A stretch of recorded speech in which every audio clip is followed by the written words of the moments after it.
Pinag-uusapan ng Estados Unidos, Iran at mga regional mediators ang isang 45-day ceasefire na maaring magbigay daan sa permanenteng pagtatapos ng digmaan. Ayon sa ulat ng Axios na may 4 na source mula sa US, Israel at mga maimpluwensyang bansa sa rehiyon, bahagi ito ng isang two-phase deal.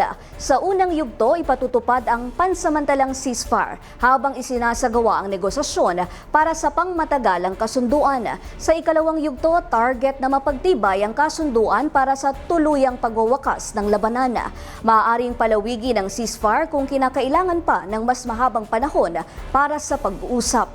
Samantala, sinabi ni US President Donald Trump na may deadline hanggang Martes alas 8 ng gabi Eastern Time para sa Iran na buksan ang Strait of Hormuz o haharap ito sa posibleng pag-atake sa mahalagang infrastruktura.